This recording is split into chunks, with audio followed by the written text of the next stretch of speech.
নিখোঁজের ৫৪ ঘণ্টা পর গণ অধিকার পরিষদের অঙ্গ সংগঠন ছাত্র অধিকার পরিষদের কেন্দ্রীয় কমিটির মুক্তিযোদ্ধা স্বাধীনতা বিষয়ক সহ সম্পাদক পটুয়াখালীর কলাপাড়ার লোন্দা গ্রামের বাসিন্দা রবিউল আওয়াল অন্তরকে উদ্ধার করেছে পুলিশ।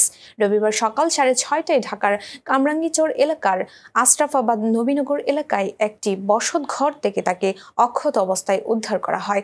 বিষয়টি নিশ্চিত করেছেন কলাপাড়া থানার ওসি জুয়েল ইসলাম। এর আগে গত বৃহস্পতিবার মধ্যরাতে কলাপাড়া পৌর শহরের নিজ ব্যবসা প্রতিষ্ঠান থেকে বাড়ি ফেরার সে নিখোঁজ হয়। তখন কলাপাড়া পটুয়াখালী সড়কের রজপাড়া মাদ্রাসা সংলগ্ন সড়ক থেকে পার্কিং করা অবস্থায় তার ব্যবহৃত মোটরসাইকেল উদ্ধার করেছিল পুলিশ। এ ঘটনায় গত শুক্রবার অন্তরের বড় ভাই তুষার আল মামুন পায়রা তাপবিদ্যুৎ কেন্দ্রের ৬ কর্মকর্তার নাম উল্লেখ করে থানায় একটি মামলা করেন। অন্তর দীর্ঘদিন পায়রা তাপ বিদ্যুৎ কেন্দ্রে ক্ষতিগ্রস্ত মানুষের ক্ষতিপূরণ আদায় ও ক্ষতিগ্রস্ত পরিবারের সদস্যদের চাকরি সহ ৮ দফা দাবি আদায়ে আন্দোলন করে আসছিলেন।